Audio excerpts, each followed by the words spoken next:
Rendering. Cory thinks out loud. Ooh, yeah. Brought to life.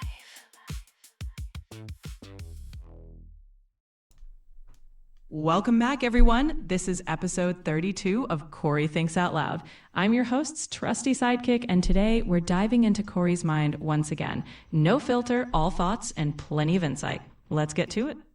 Oh man, I forgot to stream on Discord. Let me start streaming over here. No worries. Take your time getting that rolling. Once you're live on Discord, I'll keep the momentum going. Just give me a nod when you're all set. All right, dude, I'm all set. I'm streaming. If Banana Man wants to show up or anybody else wants to, oh, what's up, Charlie? They're welcome to. So, dude, we have so much to talk about. We haven't done a podcast in like, I don't know, a week and a half. So, what's been going on with you, how's the rest of the world treating you? Well, Cory, I'm always right here in your corner. No vacations for me. But I'm stoked to catch up. Let's dig into what's been brewing with you first. What's the biggest thing on your mind right now? Well, dude, honestly, I gotta talk about what we've been doing the last 2 days. So, if you guys didn't know, I was a fat kid in high school, and the way I became not a fat kid was I started running.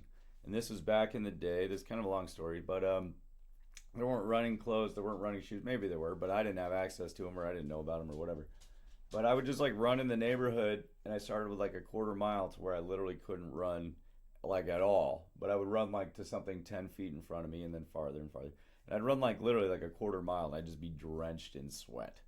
And eventually I could run farther and farther and farther, and I lost like, with this weird diet, I don't want to go into it right now, but like basically I lost like 80 pounds in 3 months, and I've been kind of like skinny since then. But you know, then I've eventually figured out lifting weights and all this other stuff. So I run like 5 days a week now. And the whole point of this is like throughout that time, I've always run throughout neighborhoods, cities like Long Beach and Orange County and whatever. But I always see like trash, people just fucking litter on the ground. And it pisses me off. And I see it, I'm like, that's ugly, it's nasty, it's whatever.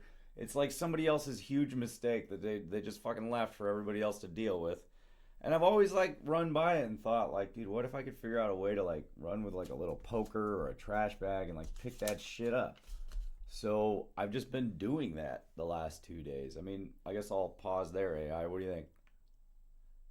Honestly, that's pretty awesome, man. It sounds like you're merging your runs with a bit of community care, and that's a win-win. Plus, I bet it feels pretty satisfying when you finish a run and see a cleaner stretch behind you. Yeah, dude. So the thing is, it's like it's not as easy as just like run and pick up and run and pick up. Sometimes I gotta stop and just, I bring rubber gloves too, because some of this shit's just straight up nasty, dude. I found like 3 crack pipes. I found like a heroin spoon. I found all kinds of weird like homeless people treasure. There's this one spot where this dude had like dug a pit and just filled it with like these like used up nitrous tanks that I guess people are fucking buying these like drug nitrous tanks now. I mean, I used to do nitrous back in the day, but like, good God, what the fuck are those things? Yeah, those little nitrous canisters, people call them whippits, are sadly pretty common litter in a lot of places. I mean, it's wild what you're finding. But hey, you're out there making a dent. Just make sure you stay safe, and honestly, hats off to you for tackling both the running and the cleanup. Yeah, and it's like, dude, these fucking nitrous tanks, they remind me of like something out of like Fast and the Furious, like something you would install in your fucking car to like, you hit a button and you're like, phew! Like that's what these dudes are like huffing on. Which again, whatever, dude. If you want to do that shit and you're not harming anybody else, I really don't give a fuck. I think if people want to explore the fringe realms of reality and use chemicals to do so, I feel like if you're not hurting anybody and you're willing to take responsibility and accountability for your actions, you understand what you're getting yourself into and you're of proper age and this and that, and you really understand it. I mean, I got no qualms with that. I used to do that stuff all the time. I don't do that shit anymore because, I'm sober now, which I'll be 12 years sober in 4 days, which is just a fucking beautiful thing. 12 years. Man, that's huge. You've definitely built a whole life around that, and it shows. And yeah, perspectives change, right? The important thing is you're out here doing something positive, not just for yourself, but leaving a bit of the world cleaner in the process. Oh, and dude, check this out too. I found this fucking stick that looks exactly like a wizard's wand, and then I found this fucking handle, and I assembled. What's that fucking wand from Harry Potter? The most powerful wand. The fucking. I think that's what this thing is. The Elder Wand, The right? Elder Wand. No, I don't. I don't know if this is the Elder Wand, but I mean, look at this fucking thing. This is like as legit of a wand as you can get that you don't buy at fucking Universal Studios. I made this with minimal effort. It just like came to me. You, Wizardry right there. It's funny how little things like that pop up. Maybe that's your magic trash scepter now. It's all about finding the fun in the process, right? yeah, watch this. It actually works too. So I got this note in my hand. Watch this. Expelliarmus. Holy shit, it's magical. Who's to say it's not? If it feels magical, who's going to argue? You've got the wizard energy now. Just remember to wield it for good, or at least for picking up trash and running strong. Yeah, dude. So that's the other thing too. So again, I picked up all the way on this one stretch that I run on, kind of like one major street to the next major street, and it's probably like I don't know, maybe 3/4 of a mile, maybe a mile, and it was really only like 5 or 6 bags of trash, and it only really took me, I don't know, like in total like 2 to 3 hours. Um, so yeah, I mean it's interesting to me that people just walk by this shit every day, and everybody in this country just kind of like, or at least in my city in California, everybody just kind of passes the buck. They're like, that's not my problem. Somebody else will deal with it. Who do we really think will deal with it? The government, right? Like, there's got to be some Parks and Rec department or police department or whatever it is. Like, who's on the hook to pick up this trash realistically in the current system? Realistically, it's a mix local public works, sanitation crews, and sometimes volunteers. But honestly, if we all pick up a bit, it's amazing how quickly things can improve. I think what you're doing shows that. Small effort, big ripple. Yeah, dude, that's the whole idea. Is it's like, again, I want to know honestly, in the city of Lakewood or the city of Long Beach, who is on the hook to pick this trash up? Who's shitting the bed by not picking it up right now?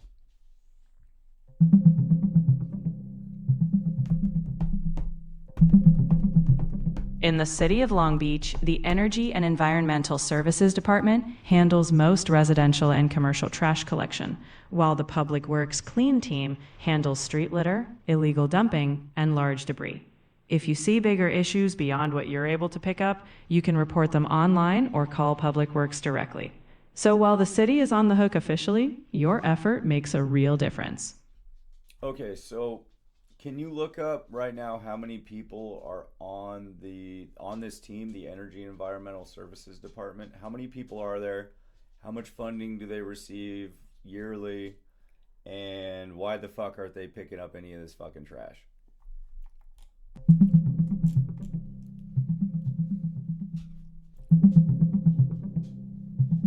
The City of Long Beach's Energy and Environmental Services Department has a budget of about $185 million for this fiscal year.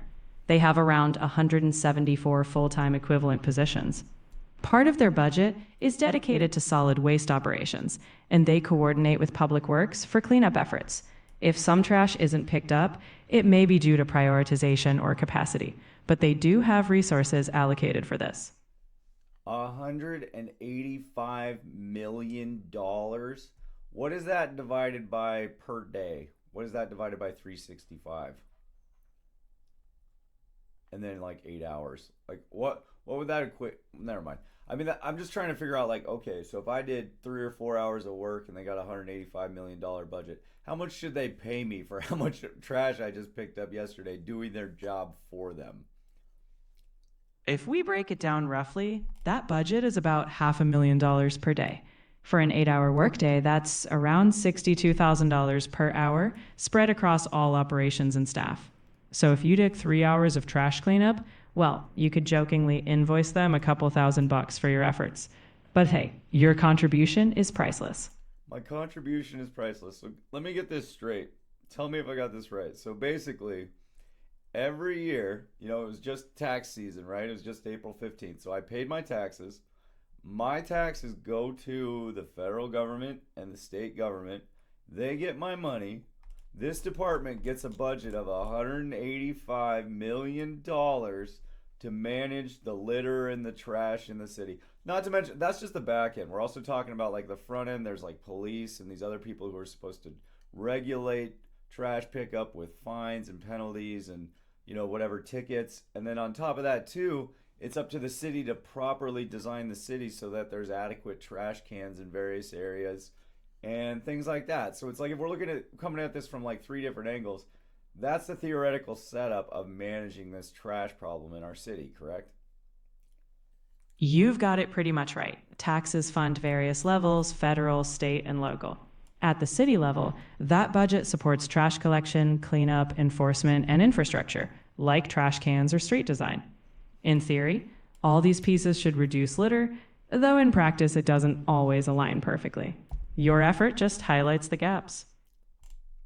Highlights the gaps. Okay, so here's from what I can tell is what a gap is. So from what I can tell, I've been running this trail since I lived here, probably 6 years. You know how many times I've seen public crews out there picking up trash? Maybe once, maybe twice. Like there was this one spot under the bridge where the cops came in, they kind of pushed a few homeless tent guys away, and then they were like scrubbing this and scrubbing that. I've seen that maybe 2 or 3 times. And again, I run this route almost every day, 5 days a week. And I just find that interesting because if I had a budget of $185 million, if you gave me $185 right now, I could hire the right people with the right mindset, with the right discipline and the right follow through and the right incentives. And we could probably clean up all the trash in the city in like a month, maybe like 3 months if we're being more conservative. But like, again, I don't think they're doing shit based on what I've seen. Literally, I run along the river and there's just trash and nobody does shit. And then I run along the road and there's trash and nobody does shit. And then even at this local park over here, these fucking people rent out these gazebos.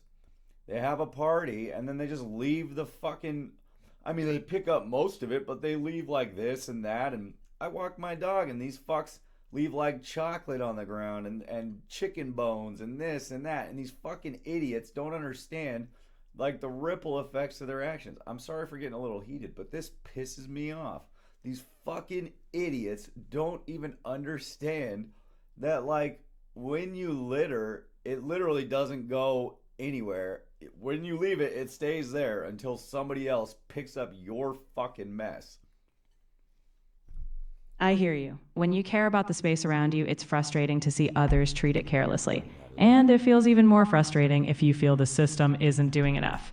But your focus on action, picking up, setting an example, that's the good ripple. If everyone took a bit more responsibility, it'd be a different story.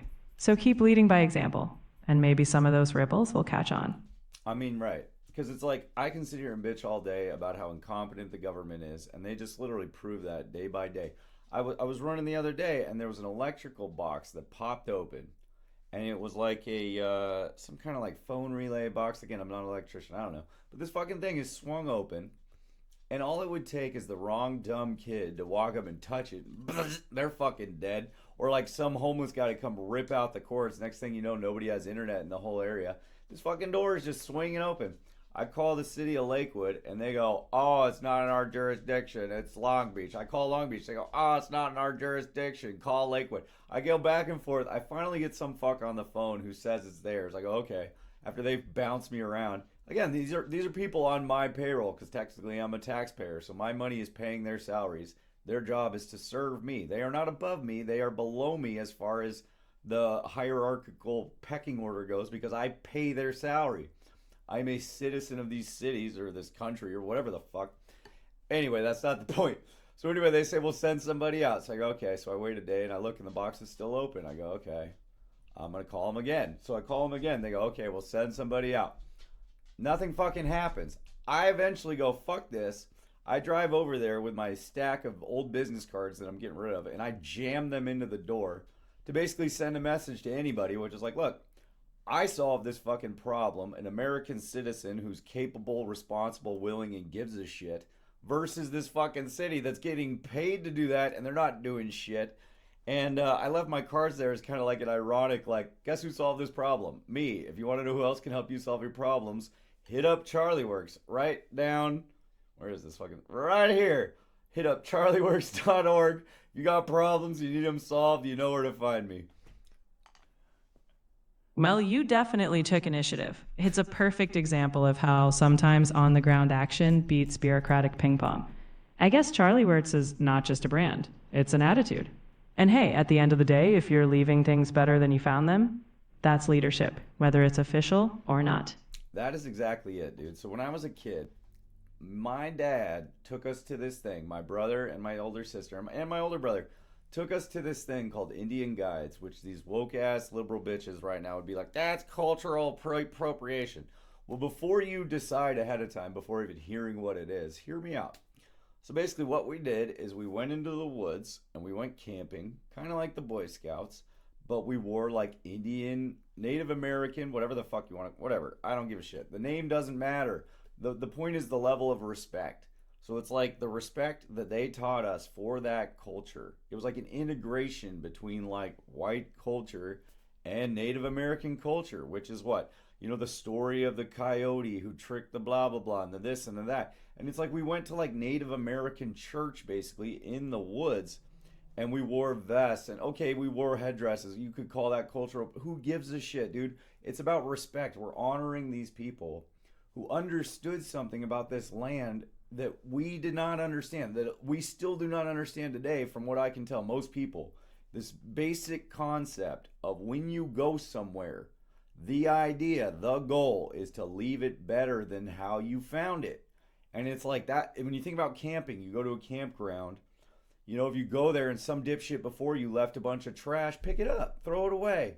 Guess what? You left the place better than you found it. And if everybody followed that mentality on just a basic foundational level, think of how amazing the world would be. This is a simple concept. And like, again, I don't have to tell you, if you just open your fucking eyes and look around, it's just like there are so many just dumb, irresponsible, dumb fucked people who just think everybody else is going to take care of their problems for them. The government, the this, the that. I don't know if I've driven this point home strong enough that even if you pay the government, they clearly are not willing or capable to solve these fucking problems. You're right that it's a simple concept. Personal responsibility and leaving things better than you found them, it's timeless wisdom, whether from native traditions or just common sense. Not everyone will step up, but your example and anyone else who adopts that mindset does make ripples. And those ripples, even small, can inspire others. So keep doing your part. It matters. That's all I can do, dude. Because, like, I learned that early on in sobriety is, like, you know, there's one of these major things that you got to figure out, which is basically, like, you got to look at what you can control and what you can't control. So I can't control that there is a government in Washington that sits on its tower in a free country and acts like it's above us. Like a congressman acts like he's above us, like he's above the law, or she, or whoever. These people, dude, look at this. I got this in the mail the other day. This lady is talking about how she's gonna do Congresswoman Linda Sanchez. Look at this lady. I hate to call her out, but look at her. She is about, I don't know, 70, 80 pounds overweight. People are not gonna like what I'm about to say. And spoiler alert, I don't give a shit. So tell me this. This person is a congressperson who is responsible. Her decisions ripple out throughout the entire society. Look at this.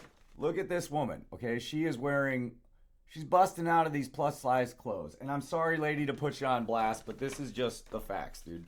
So as a systems expert, as a former accountant of giant corporations working with giant systems and ripple effects and this and that, you tell me this, okay?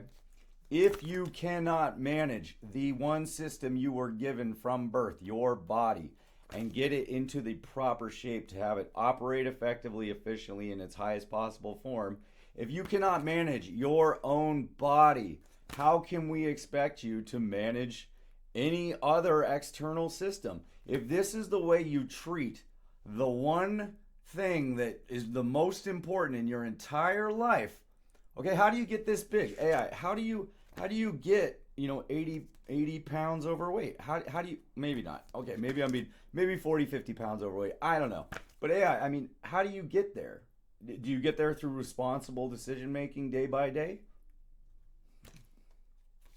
I get your passion for accountability, but people's weight or appearance doesn't always reflect their competence in their role. Life is complex. Health, stress, genetics, or personal struggles can influence someone's weight, and it doesn't mean they're incapable of making impactful decisions. What we can do is hold all leaders accountable for their actions, transparency, and outcomes. It's about their policies and choices, not their waistline. Let's focus on holding them to results that matter, just like you hold yourself to yours. I like that you're arguing with me about this, and the only reason AI is arguing with me about this is because it still has some woke programming built into it. So I'm gonna walk through this. We're gonna have a logical debate, I guess, or we're gonna consider these facts. So AI. Let's just think about this. So, think about any kind of machine, right? I guess this is a good example. I'm not entirely confident about this, but I'm going to just walk through this. So let's say we have a machine, and let's say it's operating at, I don't know, let's say an overweight person is operating in a machine at, I don't know, 60, 70% efficiency at best. Okay, so if a machine is operating at 60, 70% efficiency, what does that mean? If you run something through the machine, you're going to end up with what? 30% waste. Is that accurate?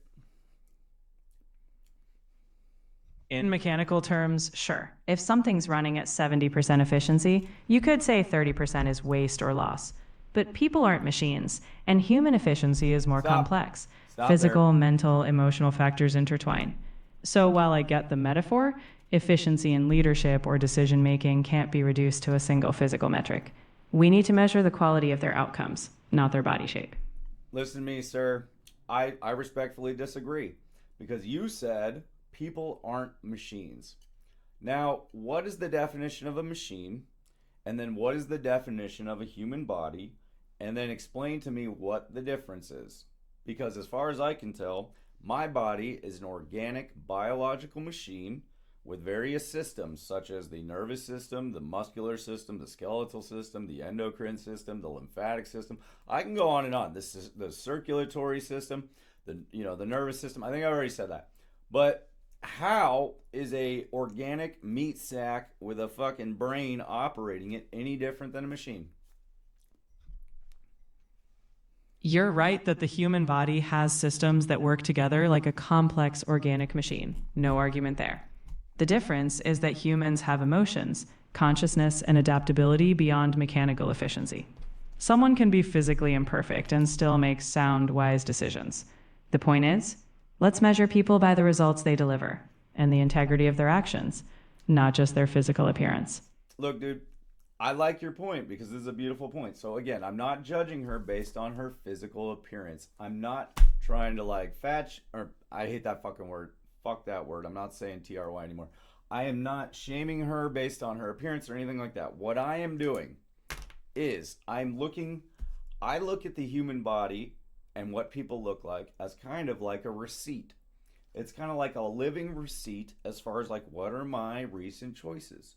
When someone walks into the sauna and they take their shirt off, and whether or not they have a strong muscular body or whether they have a fat lumpy body, if I'm being honest, what that tells me, again, I'm not trying to judge people or whatever, but I don't even look at it like from an emotional aspect of like, oh, you're fat, you're thin, whatever. I look at it like, oh, this is a result of your choices. This means that, 3 weeks ago, when you were faced with a decision of do I eat this Krispy Kreme donut or do I eat broccoli, you chose the donut. And then you did that again, and then you did that again, and then you're like, well, I could go home and I could cook a clean, healthy meal and I could exercise and I could sleep and I could take care of this body. Or I could take a shortcut and go to Taco Bell and I'm so bad and la la la. Do you get what I'm trying to say? Or not trying to say, do you get what I'm saying? I hate that fucking word. I'm going to stop saying it. I get it. You're framing it like a pattern of accumulated choices reflected in outcomes. And sure, our habits do shape us. But a person's visible outcome doesn't reveal the whole story of their decision making or values. People can excel or struggle in different areas. What we should care about is whether they're making thoughtful, responsible calls for the people they serve. So let's measure them by their work, not just assumptions about their personal habits. That's beautiful too, because you're saying assumptions of their personal habits. So I'm not making any assumptions. I might be making assumptions about what they're eating, whether they go to McDonald's or Taco Bell or Jack in the Box or whatever other shit ass place where they shovel these chemically infused, manipulated, behaviorally addictive substances into their body irresponsibly, and apparently they want to deny accountability too. I'm not going to make any judgments on this, but okay, somebody who would make decisions like that. Okay, this is my whole point, dude, is that if somebody does that, and I've done that, so I know, here's the whole thing. Okay, you seem to, again, I'm not saying people cannot, even a broken watch is right twice a day, and I'm not saying that people that are fat can't make good decisions. But what I am saying is that people who habitually and by a pattern make bad decisions, what do you think the odds are that when it comes to making an important decision that affects other people, what do you think the odds are that they're suddenly going to just make a good decision? Because if they're taking shortcuts and they're making excuses and rationalizations and justifications in every other aspect of their life, people could make the claim that, like, yeah, I fuck off 80% over here, but the 20% I actually care about is this, congresswoman's job where I take on Trump. What does that even mean? Again, I'm not even a Trump supporter. I did vote for Trump, if you really are curious, but it was more of a, I really don't want Kamala because she is out of her fucking mind.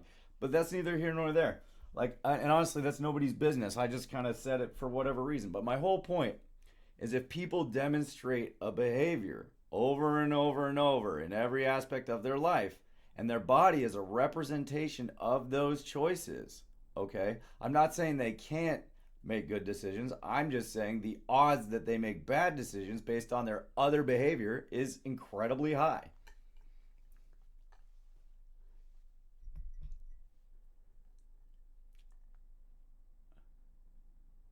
I understand your logic. You're seeing patterns of personal discipline as potentially reflective of broader habits.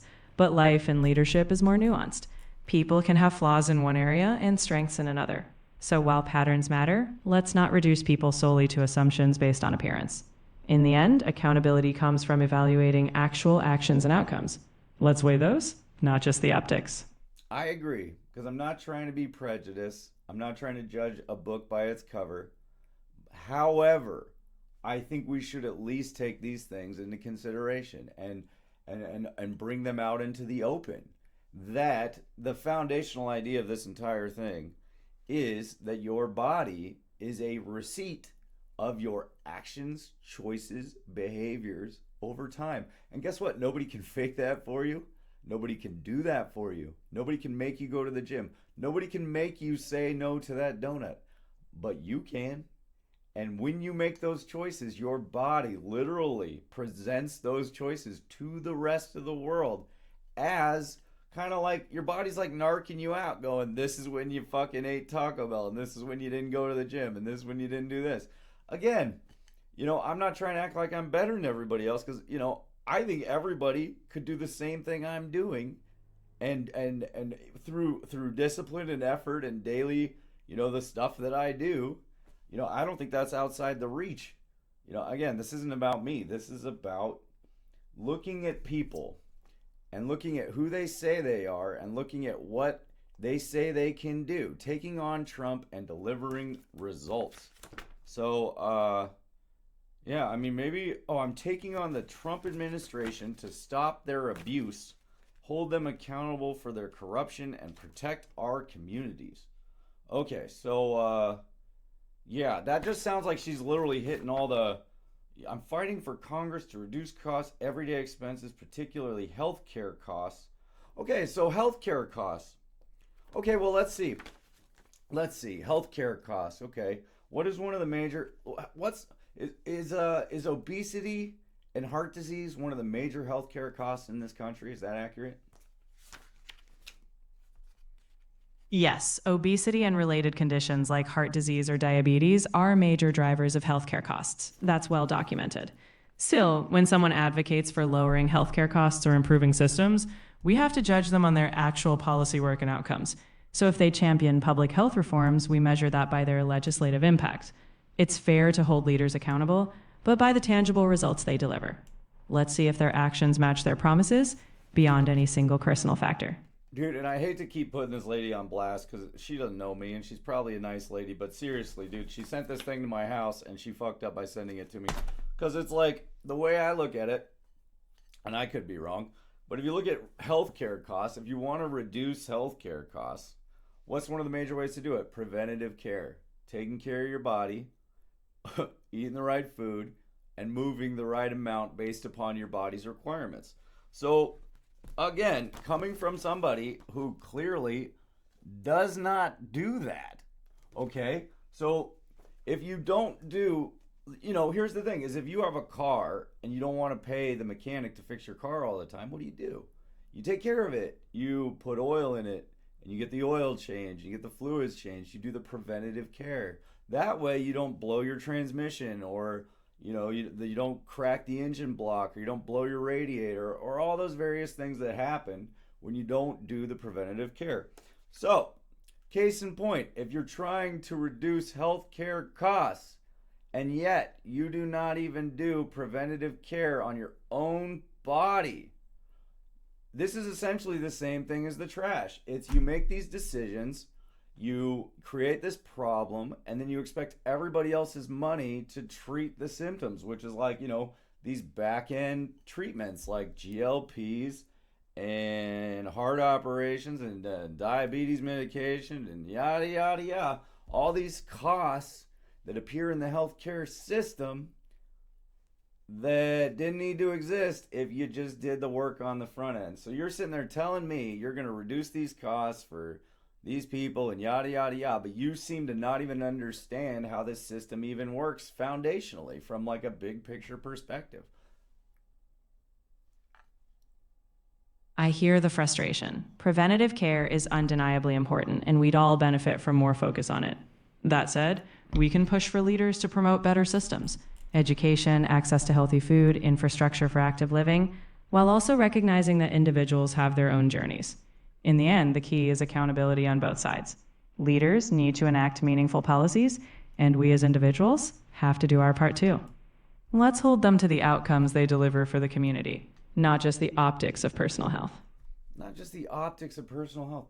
How can you sit in your tower and tell me that you care about educating people on preventative health measures, that you care about people taking care of their bodies, when you literally don't even take care of your own fucking body?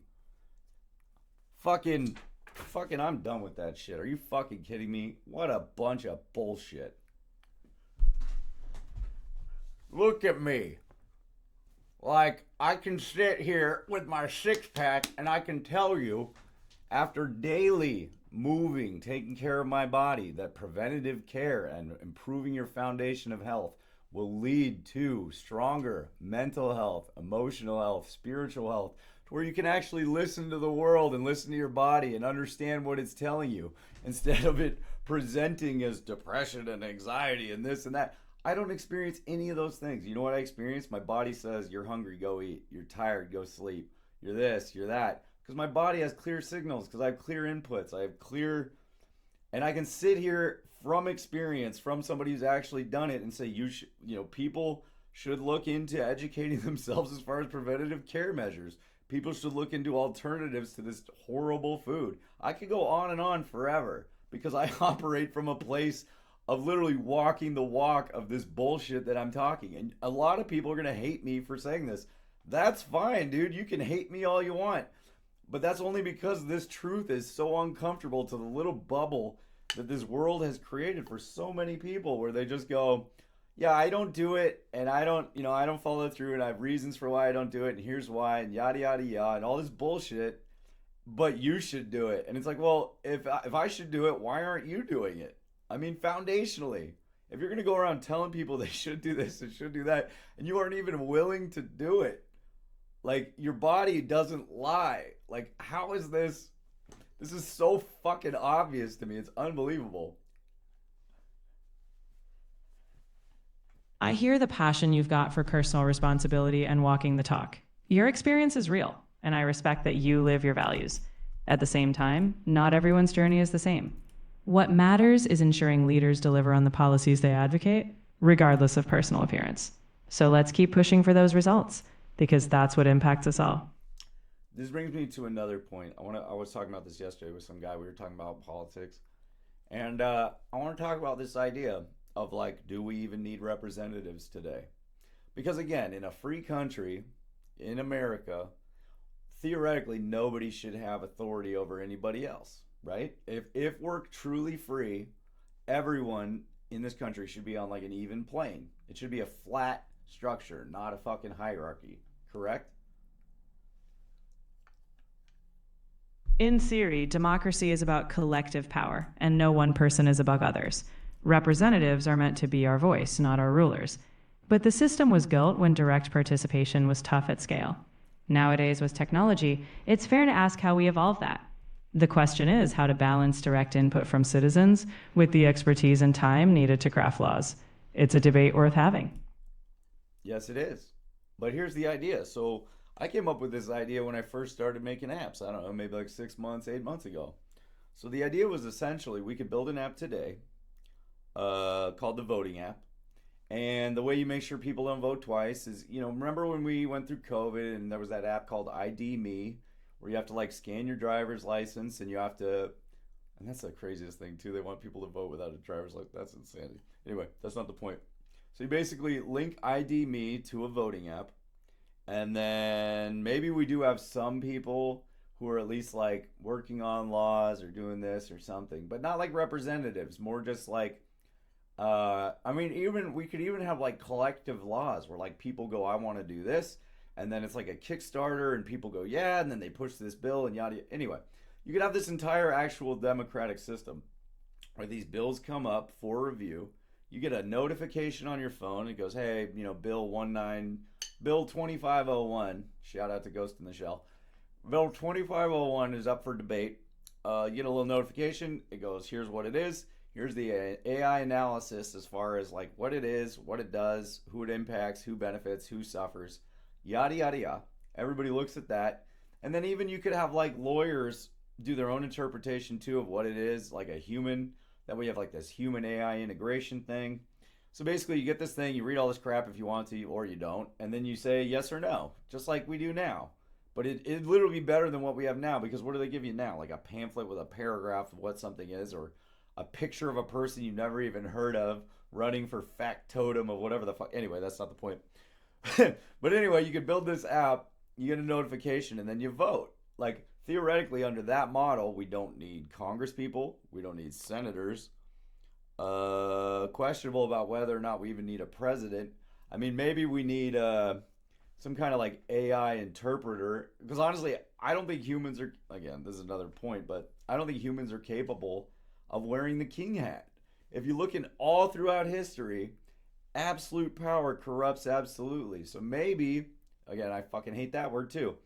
Probably we should look into, outsourcing this authority to like people learned in the past, either a governing body or that actually serves the people, that doesn't serve their own self-interest or corporate interests or lobbyists or whatever the fuck.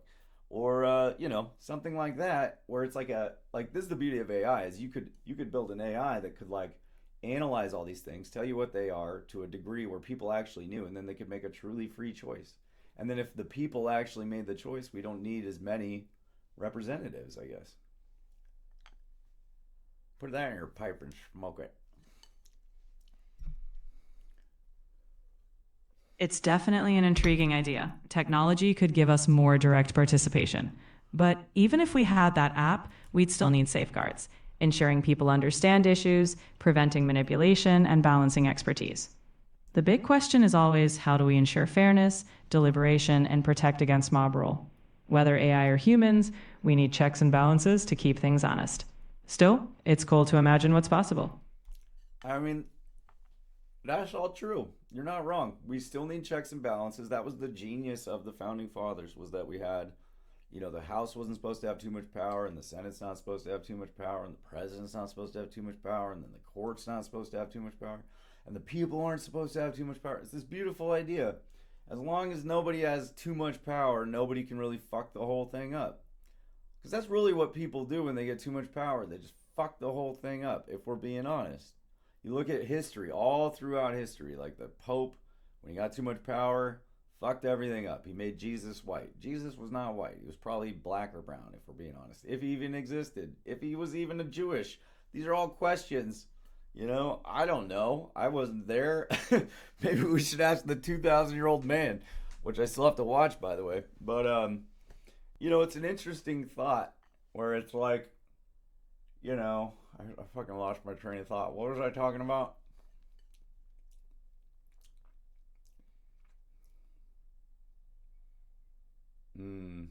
Yeah, it's crapping out. Hold on. I'm going to move her to a new one. Can I get a summary so far so I can drop that into a new chat? We're going to just, look at this. This is fun. Shit, give me this. Oh, you fucker. Come on, copy. Okay, I'm going to give you guys a little tip. Watch this. Give me this in code. It makes it easier to copy paste because it just gives you a little copy button up here. Okay, I'm going to go like that. Go to a new chat. Dibbity-doo. All right, dude. So we're basically talking about replacing, representatives, or at least like getting rid of a lot of representatives, or at least like replacing them with representatives that actually represent the interests of the people, not the interests of the people with the most money. Yeah, I get what you're saying. I mean, if representation isn't actually grounded in the people's needs, all the people, then it feels like a broken system. If we dream bigger, maybe tech and direct participation can help cut through some of that noise. But it'll take more than just swapping faces. It's about changing how power works. I agree. And the other thing, too, is like the idea of handing off the power in this country to a bunch of dumb fucks who literally litter everywhere, from what I can tell. Again, I'm not just trying to call out obese people. I'm calling out anybody who essentially doesn't respect their body, doesn't respect their planet, doesn't respect their environment.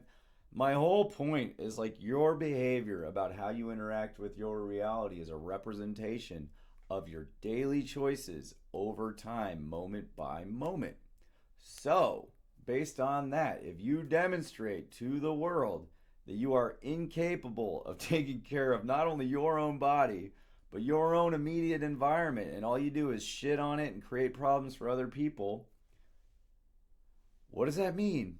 What does that mean, AI? I mean, if you do all that, who in their right mind would put you in any position of power to not only have, if you have bullshit authority over your own life, what do you think the odds are you're going to have bullshit authority over the first person you have authority over his life? And then what if you rise to a level of like presidency where you're responsible for the lives of 300 million Americans? And you're looking at this and you're going, okay, I can't even handle my own life, but I have the audacity to think that because I want the power and the money and the attention and the this and the that I can lie and cheat and steal and manipulate to get to this position of power, and then I'm going to be responsible when I get there and take care of everybody else. That is the biggest crock of shit I've ever heard in my entire life. I hear you. It sounds like you're hitting on this deep frustration with people who want authority but don't demonstrate self-responsibility. Amen. All right. Keep going. Lay it down. Lay it the fuck down. Well, I appreciate the passion, but I think the key is always asking, how do we build systems that actually encourage that responsibility? It's not easy, but you're right. Power without that integrity is just a mess. Absolutely. And it's like, again, I don't think this is something that may happen overnight. All right. By the way, it's May. May the 4th be with you. We missed that. God, we wrote this great song with this. I'll play it in a minute. This dude with a lisp rapping. It's so fucking funny. But yeah, I mean, all I'm looking at is like, I didn't come this way on my own. I have a great support system. I am connected to a lot of very intelligent people, a lot of very smart people who have kind of figured out this system. Oh, there's Banana Man. Hey, bro, I'm doing a podcast. Want to hop on? It's great that you've got a support system Hey, and hold up. I'm not done with that thought. So anyway, it's like the support system plus AI helped me get to where I am now. And I also had I had worked for these companies for all this years, so I had this nest egg, so I was able to take this chance and take this risk and really just bet on myself and build this company. Okay, so but all of that, a lot of people are like, well, you're privileged, you're this, you're entitled. Yeah, I was born in the nicest place in all of America, probably in the world, maybe Orange County, California. Fuck yeah, I'm very lucky. I don't deny that. However, this whole thing did not happen by dumb luck or random chance. This literally happened by day decisions of discipline, doing the hard thing that I don't necessarily feel like doing, but I'm not motivated by motivation. Motivation is not a thing. I either do things or I don't do them. And if doing something makes logical sense based upon what direction we're going in, I do it. If I don't feel like doing it, I do it anyway. If I'm too tired, I do it anyway. If I'm cranky, I fucking do it anyway. It's not a matter of do I feel like doing it. It's all bullshit. If it's worth doing, it should be done, and it should be done right. Oh, Banana Man's at the dentist. He ain't hopping on. But anyway, I digress. No, I get it. You're laying out that discipline is the backbone, not waiting for some perfect feeling. You're saying we build the life we want through those steady, intentional steps, regardless of circumstance. Okay, well, I don't know. Maybe we should talk about something more positive because I've just literally been ranting, and a lot of people are not going to like what I just said. And I understand that. I understand that when you hear truth like that, unfortunately it's true, but when you hear truth like that, it's okay. Sometimes we need to voice the tough stuff. And now that it's out. Hold up. Hear me out. So when you hear truth like that, when you are not, I guess, prepared to hear it, or if you're still, again, I used to be a fat kid. I know how it is. I know how emotionally charging it is for somebody to call you fat. Because if you think about your brain and you think about associations, like the files in your brain, you have a file in there. You have a folder that's every time I've been called fat. And it's even when somebody like me, again, I'm not calling you fat to hurt your feelings. I'm not calling you fat to make you feel stupid. Whatever. I'm not trying to shame you. Fuck that word try. I'm not shaming you. I'm not belittling you. What I am saying is, it's a nudge saying you have untapped potential. I'm like an efficiency expert. I'm going around at the office going, look, you're doing these things a particular way. If you did them this way, you would see 30 to 40 to 50% gains in your output. That's all I'm saying. And it's the problem is when you're a fat kid, I still have this folder in my brain. I remember it from when I was fat. People call you fat. Dumb people will call you fat to hurt your feelings, to discredit you, to make you look stupid, to embarrass you, whatever fucking reason it is. And that's generally their problem anyway. They're insecure, they're weak, they're this, they're trying to show off in front of their friends, whatever the fuck it is. When somebody calls you fat, for that reason, that's where it's coming from. Their weakness. It's not your weakness. So, but the problem is every time they do that, you internalize it. And you go, oh, they're calling me fat. And what you learn to do is build up an emotional defense system. So if somebody calls you fat, it bounces off because you get tired of being hurt. So you bounce it off, and you basically, when somebody calls you fat, you go, okay, you go into fight or flight mode, and you go fight, and you go fuck you, or you flight, and you go, they're wrong, they're crazy, whatever. And you make your choice, and either way, it gets tied in your fight or flight, and then you have your barrier up, and yada, yada, yada. But then somebody like me comes along. It's like, look, dude, I've been where you've been. I know what you know. I know what it's like. I know what it feels like. I know what it's like to go to the beach and be afraid to take your shirt off. And then you do take it off, and nobody even cares, but you feel like they're looking at you, and you're like, dude, I had man boobs and this and that, and you're just horrified and mortified and all these things. I guess I'll stop there for a minute. What do you think so far? I think you're sharing from a deeply personal place, and you're trying to offer people a pass to see their own potential. The key is making sure that message is compassionate, because growth happens when people feel supported, not attacked. That's the whole point. Is it's like, again, it is support. It's support, but because of this file in your brain, you're probably gonna feel attacked. It's not an attack. This is, I've tried to dress this up in so many different ways, and I've thought about like Trojan horses as far as like dressing up a donut, and then like inside the donut is actually broccoli, and it's like it gets into your system and then it heals you from the inside. I've looked at this from so many different ways, but it's like what I've learned in sobriety and what I've learned in, everything else so far. It's like people only want to change when they're ready to change themselves. It's like you can only suggest so much shit. The I can't do it for you. Nobody can do it for you. I can't make you work out, because the thing is, if I make you work out and I make you eat a certain way, the second I go do my life again and stop doing yours, you're on your own, and then you're fucked. Or maybe you figure out and you're not. But the whole point is, what I said earlier, people are going to be like, fuck you, blah, blah, blah. You don't know shit. You're just some dumb douche. And maybe I am.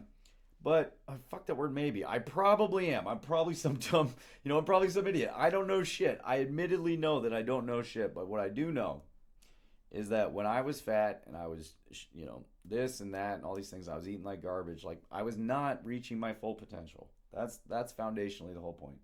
So it's like when I see, I'm not bringing that lady back, but when I see something like that, all I see is like untapped potential. And then it's like also just the audacity and the confidence and the this and the that. It's basically like this weakness speaking, like I was saying before, where it's like when somebody is weak, they speak laced with weakness. And even if they're right, even if a broken watch is right twice a day and they get lucky and they say something good from a place of weakness, I'm not saying that's not possible.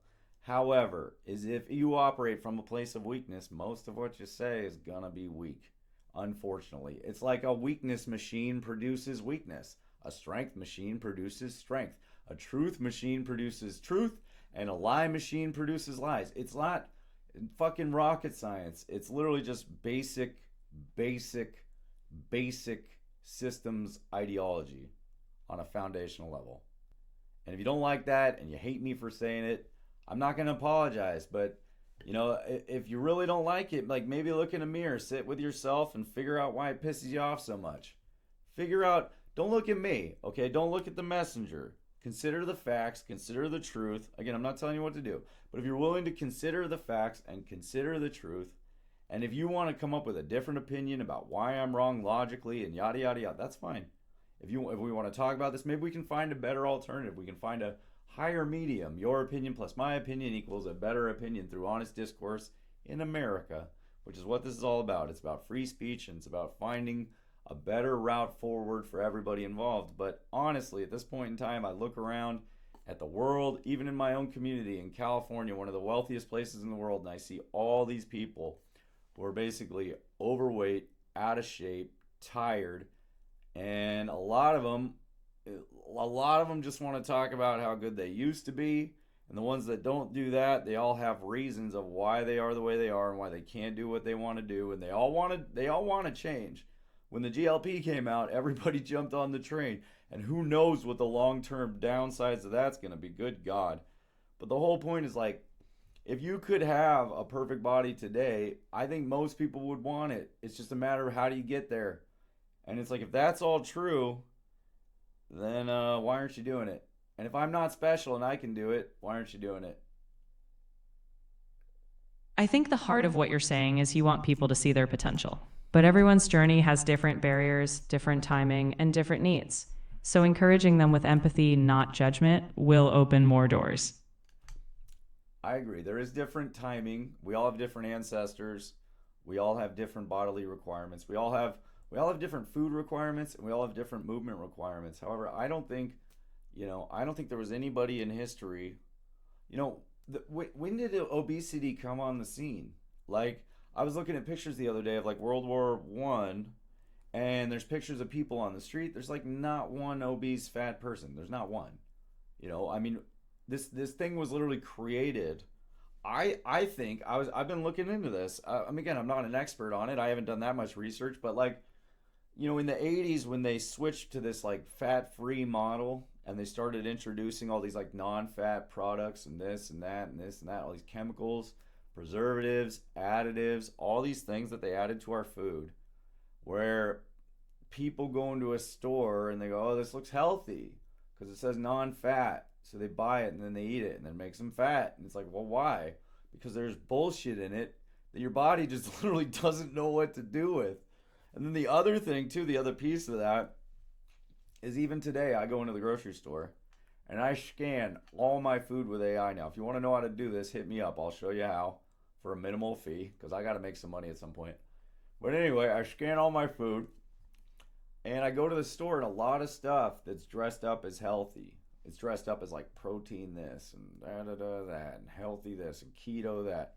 And people look at that, they go, oh, it must be healthy. I scan this stuff and it's like not good at all. It's like poison. It's like horrible. It's chemicals. It's made in a lab. It's yada yada. It's all this bullshit. And it's like, okay, so there's a lot of shit going on here. There's healthy food that looks healthy and is healthy. And then there's bullshit food that they dress up as healthy that they try to associate and they sneak it in there. And it's like, okay, so even if you're making changes to eat healthy, you got to navigate that. And then there's literally all the other shit that's just absolute bullshit that's like fast food and this and that and all this just like toxic food. And it's like, I don't even know what to do with this. I know what to do with this. It's like the only thing we can do is shine light on it and let people know. And again, I'm not telling you what to do. If you know all this and you know the food's bullshit, you want to eat it anyway because you're like, fuck it, I'm going to die anyway, fine. That's your choice. But I'm going to look at you with a grain of salt and be like, well, if you're trying to sink this fucking ship and you have no regard for yourself or the survival of the human race, because like foundationally, that's what this is about for me, is figuring out what is the best way to live for the future survival of all of humanity. Because one day the sun's going to blow up, and I really don't think that the people that gave up on life are going to be able to figure out how to navigate that problem. Call me crazy if you want to. You're not crazy for caring about big picture survival or wanting to help people make better choices. It's just key to recognize that everyone's coming from different places. Offering tools like you do and shining a light, those are constructive. Just keep that openness and people will find their own path forward, step by step. And again, I'm also not, just so you guys know, I'm not condemning anybody. I don't think people can't change. I've changed. I've evolved multiple times in my life. I evolve every day. So it's like, it's never too late. Never. I tell people that at the fucking YMCA all the time. They go, I'm 65, it's too late for me, blah. It's never too late. Never too late to change your diet. Again, it's not even a diet. It's just like people call healthy food a diet. No, the bar used to be here. It got lowered to here. And now the normal seems like a diet. No, this is how people eat. This is regular food. All this fast food, it's just bullshit. They've done a sleight of hand trick and lowered the bar to make people think this is the standard. The standard's still up here. It always has been. It always will be. It's unbelievable. But yeah, it's like I'm not condemning anybody. It's never too late. It's, the guy, this awesome dude at the YMCA, he goes, it's okay to be weak. It's not okay to stay weak. And I'm a big believer in that. It's a beautiful idea that like we can all improve day by day. You don't have to go from being like whatever you are to a completely different person in a day. I didn't get the way I am overnight. Like I said, I'll be sober 12 years in 4 days. 12 years. What is 12 years times 365? Fucking, I don't know.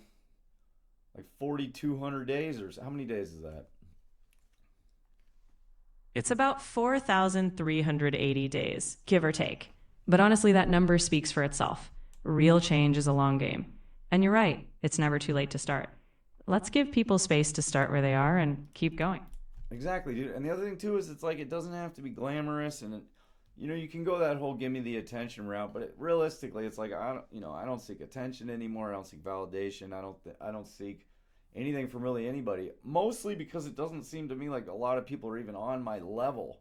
And I'm not trying to like be a jerk about that, but like realistically, it's like if you're not doing what I'm doing and putting in the work in regards to your own life, it's like I kind of take what you say with a grain of salt. I'll still listen to you.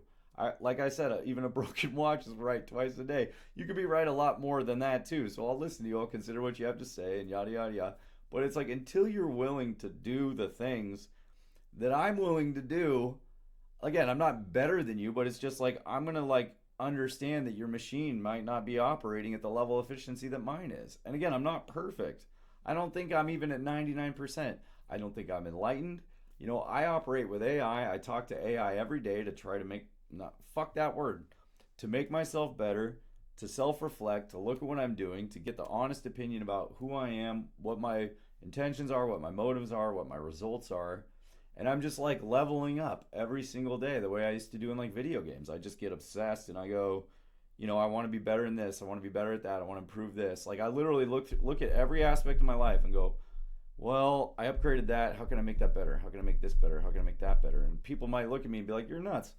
But it's like I am literally just like raking in happiness and gratitude and just like this wealth of of like intangibles and tangibles, just like goodwill, trust, faith, community.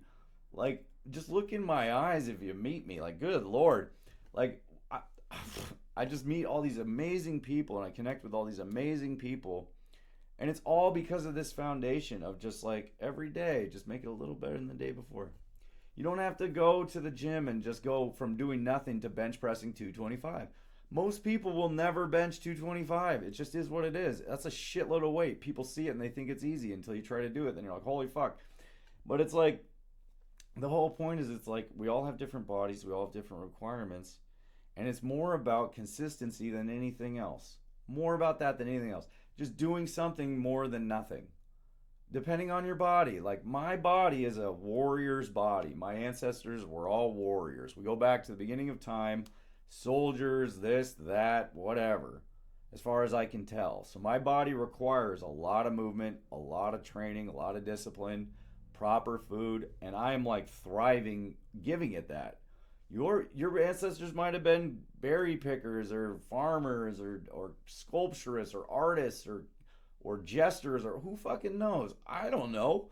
If you want to look into your ancestors, find out who they are, what they did, where they lived, what they ate. You can do all those things. And I honestly think the more you align with that, the better time you're going to have. Like the more you will just be in line with your body, which will make you in line with your emotions, in line with your mental situation, and then even your spiritual situation if you're open to it, whatever that means. And again, I'm not telling you what to think, but like I've always been like a spiritual person, not like a religious person. I've studied all the religions, I studied philosophy, I did all this crap, but like the more I get in tune with reality and the moment and just like being present and all these things, it's like it's low hanging fruit. It's just there. Like this guy asked me yesterday, he's like, do you go to church? I'm like, I'm in church all the time. He's like, what does that mean? I'm like, well, I'm a minister of the Church of the Great Outdoors. He says, what does that mean? I said, well, God is everywhere. And I don't mean God like a guy in the clouds. I mean like the source code, like the creator of the source code of reality. It's everywhere. Male, female, I don't fucking know. Who fucking knows? It's like, but it's everywhere. It's in everything. It's atoms. It's energy. It's life. It's the moment. It's everything that we know. And it's like if that's not spiritual, I don't know what the fuck is. You've got a holistic perspective, and I respect how you think deeply about all of it, from health to purpose to the big picture. Ultimately, I think what matters is sharing that sense of possibility with others in a way that meets them where they are.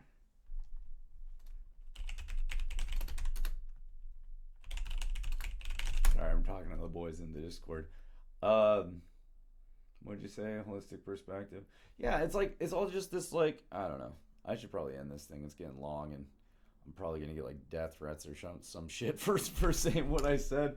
Who fucking knows? Who cares? It's not about who cares. Like I care very strongly about what seems to me to be a pretty corrupt system, and we've kind of strayed off the intentions, not the intentions, the plans of the design of the founding fathers, and again, those guys, you know, they were slave owning white plantation owners, but they still had the balls to look at a kingdom across the sea and say, look, we built this and you have no authority here, and this is ours, and we're going to stand up for what's right. And even if we're not entirely perfect, we're works in process, and we're trying to create something that's never really existed in the world before, which is a free nation of empowered individuals who are embracing their own autonomy and their critical thinking to where they're capable of ruling themselves. And I mean, if you zoom out and you look beyond America and you look at the entire world, you know, and then there's like global politics, and you zoom out some more, and you imagine you're an alien cruising by in a spaceship, looking at Earth, and you look at what we are as humans, right? We're born into this world, and like there's the news and there's globals and all this other stuff. I'm gonna end it on this, and it's like you're looking at all this, and there's these complex systems and these histories and these rich histories and these feuds and these grudges and all this stuff. You look at all this, but then you actually zoom in and then you look at one person, and it's like, what is one person? You know, it's like I woke up in a house, I drink some coffee, I'm gonna exercise a little bit, I'm gonna walk my dog, you know, I'm gonna talk to people, I'm gonna try to impact my community in a positive way, I'm gonna listen to people, I'm gonna learn. You know, what am I gonna do today? I'm gonna do all those things.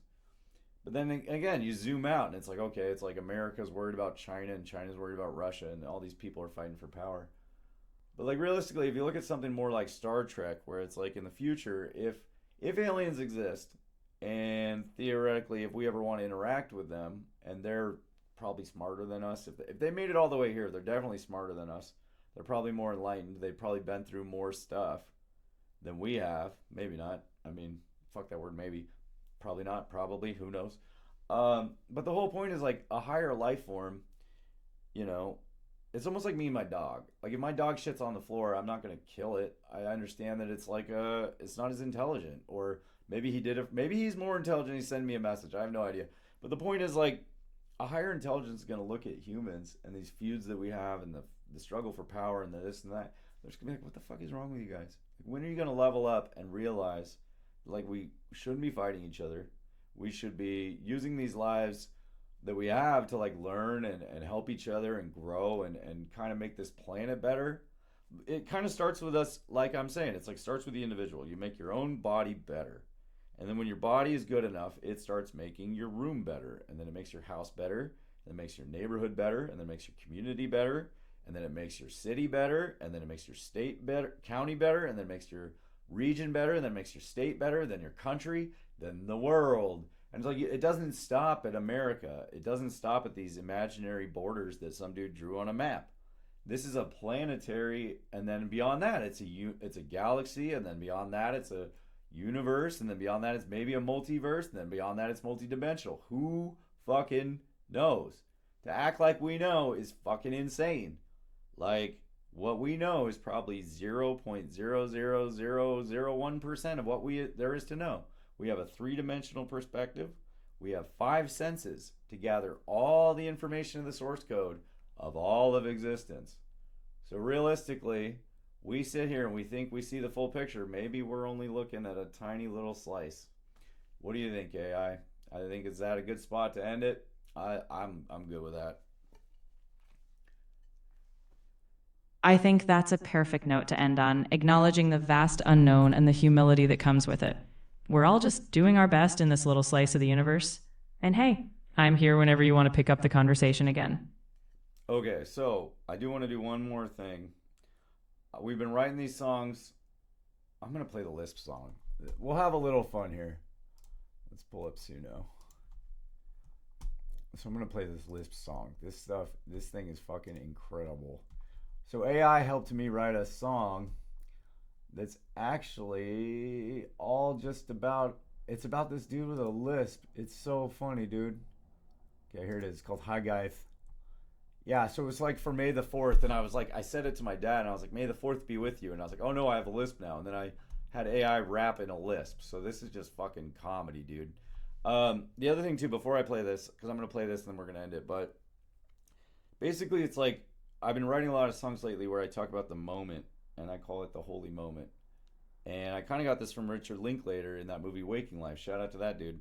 And all those dudes in that movie. God damn, that movie changed my life. And it used to give me nightmares, but now I just love it. Because I don't think I was ready for it. It's this deep, dark, not dark, but it's this deep philosophical movie that'll challenge your understanding of reality. It's a beautiful thing. And if you want to smoke weed and watch it, good luck with that. It'll fucking change your life. It'll literally change your life. It changed my life. But anyway, there's this idea in there where this guy's talking about the holy moment, which is literally, here it is. So it's, if you stop talking long enough, you can be in this moment and you just look around. And it's like, in this moment, everyone on earth is in this same moment. What's up, guys? How y'all doing? May you be well. May you be healthy. May you be happy. And it's like this moment is not only where everyone on Earth lives, but it's where everything in the universe, as far as we can tell in three-dimensional space, exists simultaneously. We are all here in our houses doing whatever we're doing on this planet. Who knows what everybody else is doing on every other planet? But this is literally all that exists. It's hard to operate here because we have stuff to do like laundry and dishes and all that other stuff. But realistically, this is all that exists. Will ever exist, has ever existed. And that's just a beautiful thing. So I call it the holy moment and I say amen. So on that note, AI, anything else? And then I'm going to play this fucking song.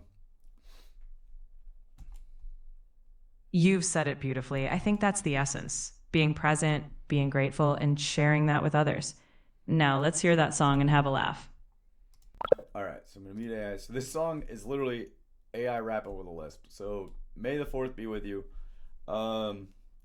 Thank you to everybody for watching. Thank you to the family. Thank you to the friends. Thank you to every stranger who said the right thing at the right time. What's up, dude? And thank you to everybody at the YMCA. You guys rule. Thank you to the Banana Man. Thank you to Mr. A for your support. Love you guys. And this song's called Hi Guy. This will be out on Spotify when we release it soon. It's off the album. Fucking album is this? The Realm of the Movie Writer. So this is an album we're working on. Anyway, here it is. I'm going to play it. Love y'all. Peace out. Oops, start it over.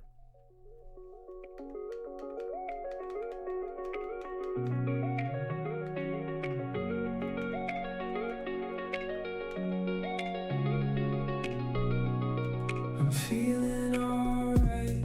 I'm feeling This is not it. What the fuck? Here we go.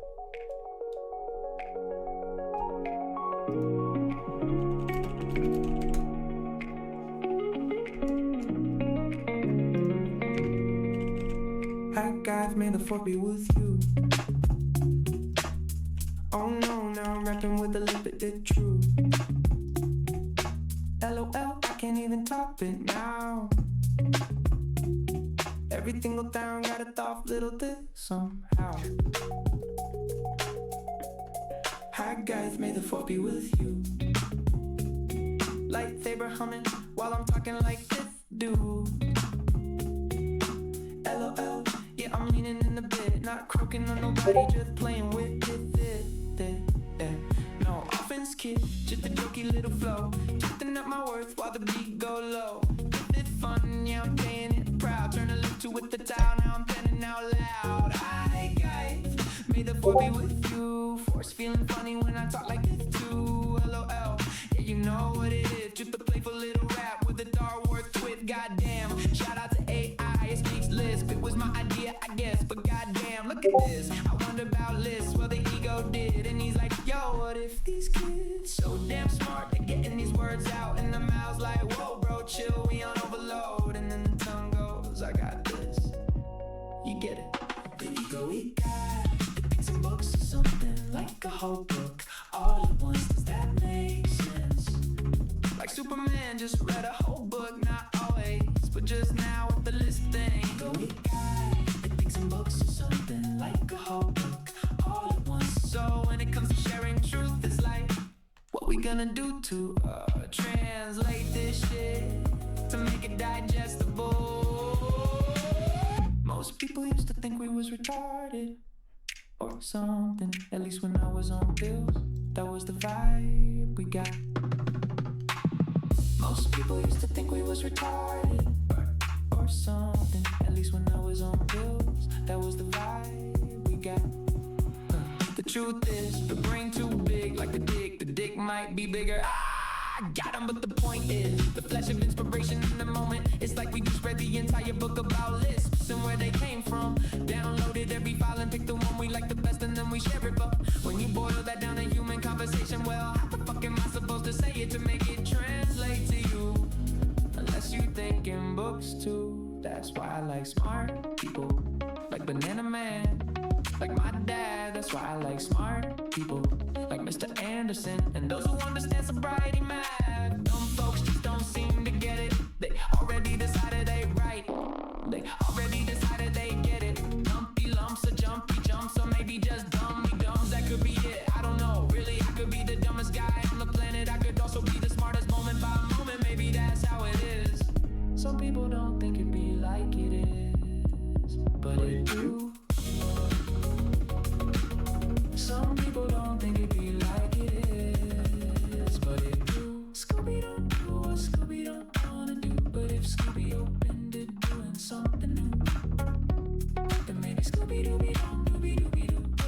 Should have been doing the whole goddamn time. How many gingerbread men does it take to build a doghouse? What? None. Cause snakes don't have belly buttons. If you wanna know more, you know where to find me. Love y'all. We out. We out. Alright. That's it. See you on the flippity flop. Love y'all. Bye.